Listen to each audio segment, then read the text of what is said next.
नमस्कार. आपल्या चॅनलवर आलात म्हणजे तुम्हाला संपूर्ण पॉलिटिक आर्टिकल्स पाठ झालेच समजा. कारण आता टेन्शन घ्यायचंच काम नाही. कारण आता आपण अशी एक रामबाण उपाय घेऊन आलेलो तुमच्यासाठी. तो म्हणजे असा की आपण पॉलिटीच्या संपूर्ण आर्टिकल्सचे कलम 1 पासून 360 पर्यंत 368 पर्यंत संपूर्ण आर्टिकल्सची ट्रिक्स पेड PDF बनवलेले, तसेच पंचायत राजचे सब कलमसुद्धा ॲड केलेले 243A ते 243Z ची संपूर्ण ट्रिक्सनुसार आपण बनवलेले. आता त्या ट्रिक्स कशा असतील, कशा काय, संपूर्ण त्याचा डेमो तो मला ह्या व्हिडिओमध्ये दाखवतो. तर डेमो पाहू शकता तुम्ही. आता यामध्ये आपण कलम 52 घेतलेला आहे. तर बघा कलम 52 काय, तर कलम 52 आहे भारतासाठी एक राष्ट्रपती असेल. बघा घटनेच्या कलम 52 मध्ये भारतासाठी एक राष्ट्रपती असेल अशी तरतूद केलेली आहे. तर याला लक्षात कसं ठेवलेलं आहे आपण, याची ट्रिक्स काय केलेली आहे पाहू शकता. तर 52 नुसार भारतासाठी एक ब्राह्मण समाजाचा व्यक्ती राष्ट्रपती असेल असं आपण म्हटलेलं आहे. काय म्हटलेलं आहे, 52 नुसार भारतासाठी एक ब्राह्मण समाजाचा व्यक्ती हा राष्ट्रपती असेल असं आपण म्हटलेलं आहे. त्याचं कारण असं आहे की 52 ब्राह्मण 52 ब्राह्मण 52 ब्राह्मण असा काय होतो, यमक जुळतो. ह्या दोन शब्दाचा काय होतो, यमक जुळतो. हे पाहू शकता, हे 52 हे 52 52ला असं देवनागरीत लिपीत लिहिलं तर हे 52 आणि हे ब्राह्मण असं काय होतो, इथे या दोन शब्दाचा यमक साधला जातो. त्यामुळे इथून पुढे तुम्हाला कुणी विचारलं की सांग बरं की भारतासाठी एक राष्ट्रपती असेल अशी तरतूद कोणत्या आर्टिकल्समध्ये किंवा कोणत्या कलममध्ये केलेली आहे घटनेच्या, तर त्याला सरळ सांगायचं, त्याला आकडा नाही सांगायचा, त्याला म्हणायचं भारतासाठी एक ब्राह्मण राष्ट्रपती असेल असं म्हणायचं. आणि मग म्हणायचं आता त्यामध्येच कलम दडलेलं आहे, ब्राह्मण या शब्दाचंच कलम दडलेलं आहे, ते तूच सांग म्हणायचं. आता म्हणजे ब्राह्मण 52 ब्राह्मण 52 आणि त्याला 52 वेळेस ब्राह्मण 52 52 ब्राह्मण असा जप करायला सांगा. त्यानंतर कलम 57 पहा. तर कलम 57 आहे की राष्ट्रपती परत कितीही वेळेस निवडणूक लढवू शकतात. राष्ट्रपती परत कितीही वेळेस काय करू शकतात, निवडणूक लढवू शकतात. तर याची ट्रिक्स काय केलेली आहे, 7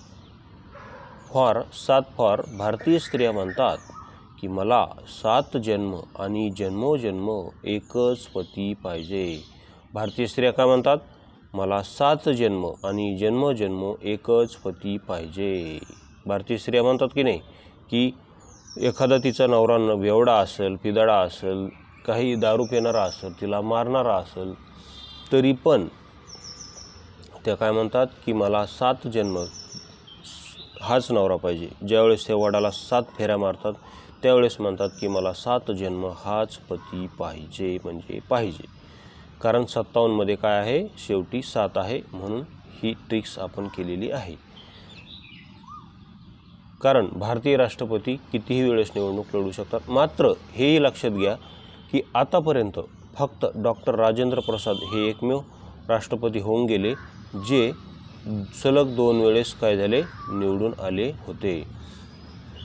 डॉक्टर राजेंद्र प्रसाद मात्र कितीही वेळेस निवडणूक लढवू शकतात. आता आपल्या ज्या द्रौपदी मुर्मू आहेत त्या परत कितीही वेळेस निवडून येऊ शकतात, एवढं लक्षात घ्या.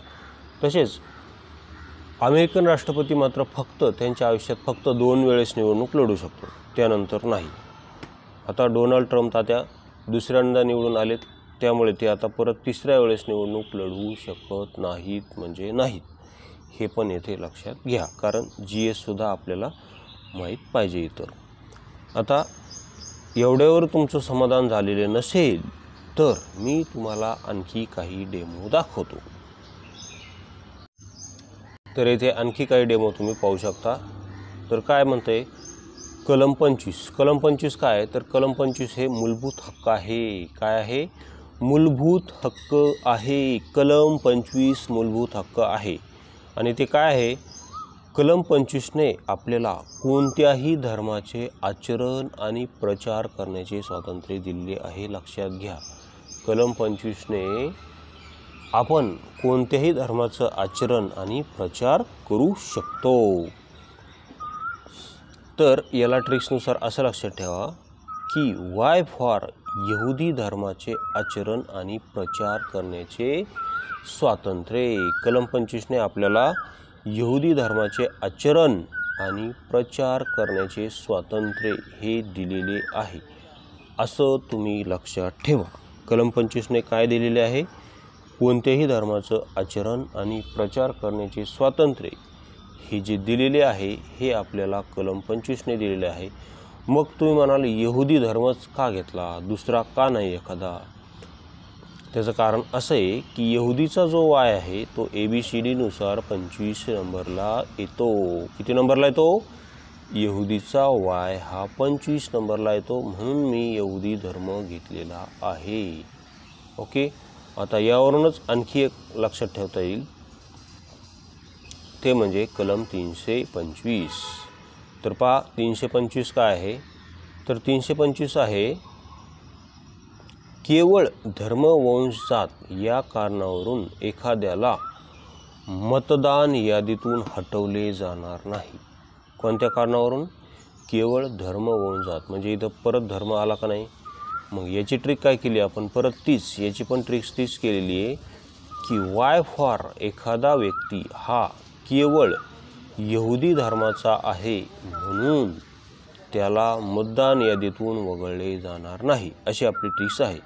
वाय फॉर एखादा व्यक्ती केवळ यहुदी धर्माचा आहे म्हणून त्याला मतदान यादीतून वगळले जाणार नाही। कारण येथे पण 325 आहे आणि 325 मध्ये शेवटी काय 25 आहे आणि हे जे 25 आहे ते वाय, यहुदीचा वाय हा 25 नंबरला येतो। येथे पण तुम्ही असं लक्षात ठेवू शकता। ओके, तर अशा प्रकारे आपल्या संपूर्ण आर्टिकल्सच्या आपण ट्रिक्स बनवलेल्या आहेत। या ट्रिक्स हव्या असतील तर परत एकदा सांगतो, हा नंबर दिलेला आहे 84 21 90 83 84, 84 21 90, पुढे काय आहे ते 83 84, 83 84, 84 21 90 83 84 या नंबरवर तुम्ही संपर्क करून ही पेड PDF परचेस करू शकता। आतापर्यंत 150 ते 60 व्यक्तींनी ही PDF परचेस केलेली आहे। तसेच आपल्याकडे सायन्सची सुद्धा आहे आणि संपूर्ण इंग्लिश व्होकॅब्युलरीची सुद्धा संपूर्ण ट्रिक्सनुसार पेड PDF आपण बनवलेली आहे। आता नुकतीच जी राज्यसेवा मेन्स झाली त्या मेन्सला आपल्या PDF मधून भरपूर प्रश्न आलेले आहेत। जशास तसे आपण भरपूर अशा ट्रिक्स बनवलेल्या त्या जशास तशा ट्रिक्सनुसार प्रश्न आलेले आहेत। ओके, ठीक आहे, धन्यवाद। तसेच आपले MPSC ट्रिक्स या नावाने टेलिग्राम चॅनल आहे, ते जॉईन केलं असेल तर जॉईन करा। धन्यवाद।